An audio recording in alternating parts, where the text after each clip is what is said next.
Assalamualaikum warahmatullahi wabarakatuh. Perkenalkan, nama saya Suci Apriliana Harahap, NPM 18140036, Prodi PGSD semester 5A, Institut Pendidikan Tapanuli Selatan.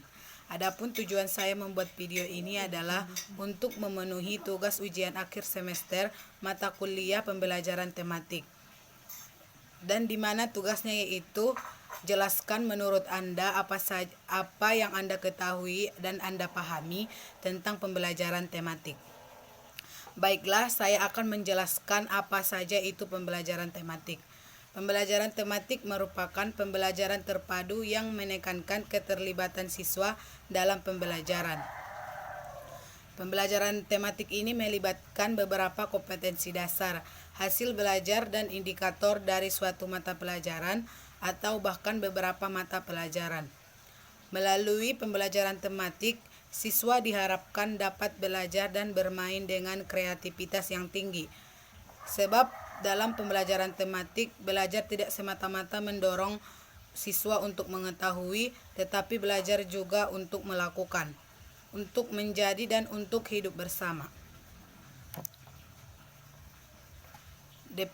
Pengertian pembelajaran tematik beberapa sumber buku. Di sini saya mengambil dari menurut Mamat dan kawan-kawan pada tahun 2007.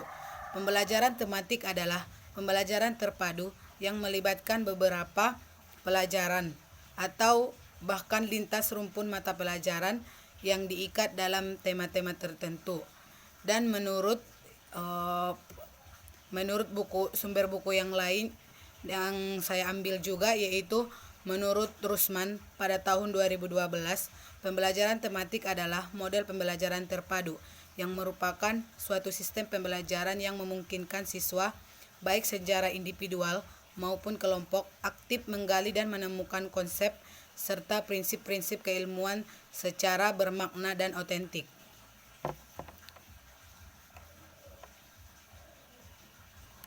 Adapun beberapa prinsip pembelajaran tematik yaitu sebagai berikut. Yang pertama yaitu holistik. Suatu gejala atau peristiwa yang menjadi pusat perhatian dalam pembelajaran tematik diamati dan dikaji beberapa bidang studi sekaligus, tidak dari sudut pandang yang terkotak-kotak. Yang kedua yaitu bermakna.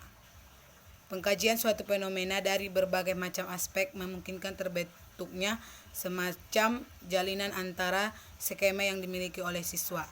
Yang ketiga yaitu otentik. Pembelajaran tematik memungkinkan siswa memahami secara langsung konsep dan prinsip yang ingin dipelajari.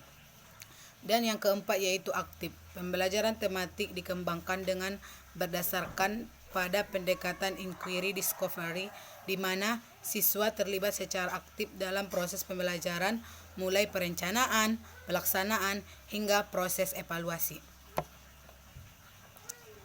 Ciri-ciri pembelajaran tematik.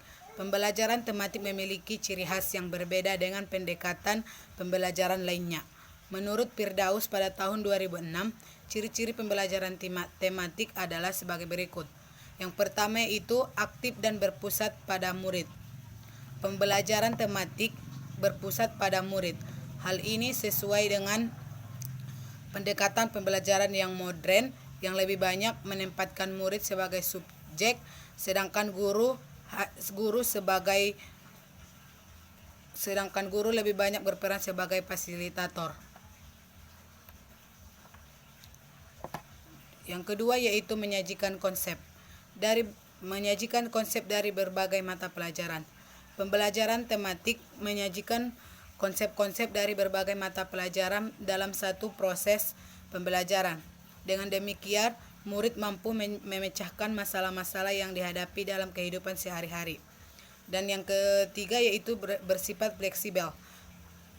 Pembelajaran tematik bersifat fleksibel, di mana guru dapat mengaitkan bahan ajar dari satu mata pelajaran dengan mata pelajaran yang lainnya, bahkan mengkaitkannya dengan kehidupan murid dan keadaan lingkungan di mana sekolah dan murid berada. Yang keempat yaitu hasil pembelajaran sesuai dengan minat dan kebutuhan murid-murid diberikan kesempatan untuk mengoptimalkan potensi yang dimilikinya sesuai dengan minat dan kebutuhannya. Dan yang kelima yaitu menggunakan prinsip belajar, bermain, dan menyenangkan.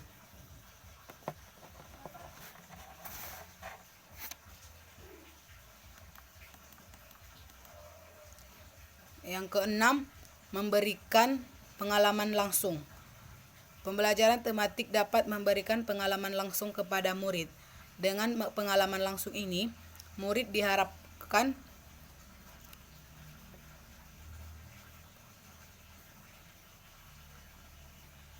pada sesuatu yang konkret atau nyata sebagai dasar untuk memahami hal-hal yang lebih abstrak. Dan yang ketujuh yaitu pemisahan mata pelajaran tidak begitu jelas. Dalam pembelajaran tematik, pemisahan antar mata pelajaran menjadi tidak begitu jelas. Fokus pembelajaran diarahkan kepada pembahasan tema-tema yang paling dekat berkaitan dengan kehidupan murid.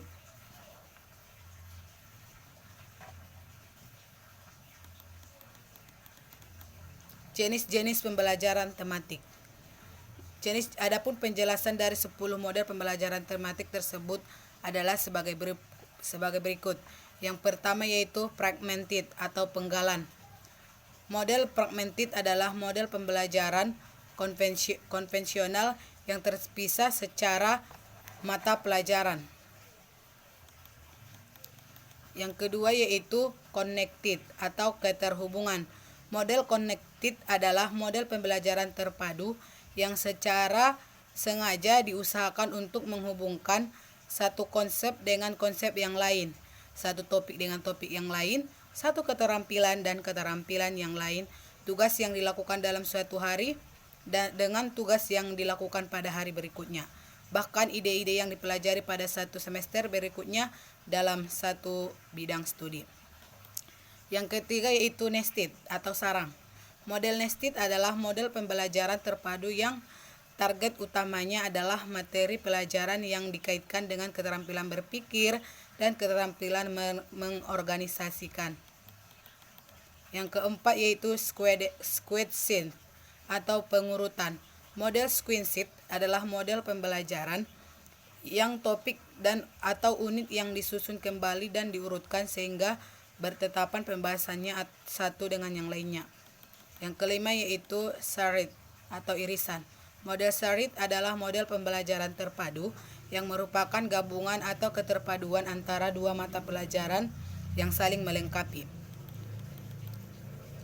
Yang keenam yaitu jaringan laba-laba. Model jaringan laba-laba adalah model pembelajaran terpadu yang menggunakan pendekatan tematik.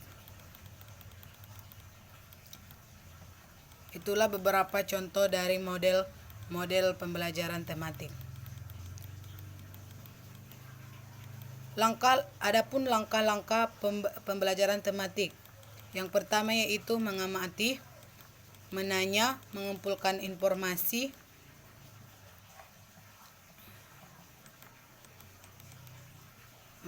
mengasosiasikan atau mengolah informasi, mengkomunikasikan. Kelebihan dan kelemahan pembelajaran tematik. Kelebihan pembelajaran tematik.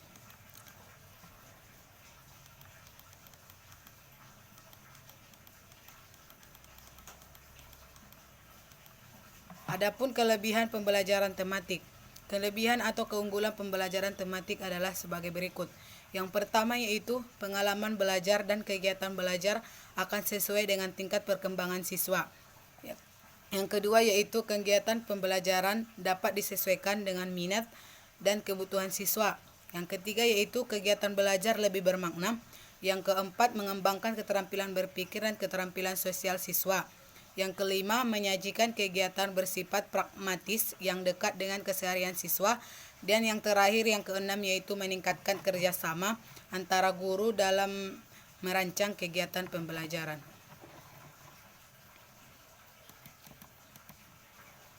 Yang kedua yaitu kelemahan atau kekurangan pembelajaran tematik. Kelemahan atau kekurangan pembelajaran tematik adalah sebagai berikut. Yang pertama yaitu pembelajaran tematik mengharapkan guru memiliki wawasan luas, kreativitas tinggi, percaya diri, dan kemampuan handal menggali informasi dan pengetahuan terkait materi. Tanpa kemampuan guru yang mumpuni, pembelajaran tematik akan sulit diterapkan. Yang kedua yaitu pembelajaran tematik mengharapkan siswa memiliki kemampuan akademik dan kreativitas, sehingga keterampilan-keterampilan siswa dapat terbentuk ketika pembelajaran ini dilaksanakan. Yang ketiga yaitu pembelajaran tematik memerlukan sarana dan sumber pembelajaran yang bervariasi. Dan yang keempat yaitu pembelajaran tematik memerlukan dasar kurikulum yang luas atau fleksibel. Dan yang kelima atau terakhir yaitu pembelajaran tematik membutuhkan cara penilaian yang menyeluruh atau komprehensif. Baiklah, cukup sekian yang saya sampaikan tentang pembelajaran tematik, di mana saya membuat kesimpulan pembelajaran tematik adalah pembelajaran yang mengkaitkan pembelajaran yang satu dengan yang lainnya. Cukup sekian yang dapat saya sampaikan. Apabila ada kata yang salah, saya mohon maaf.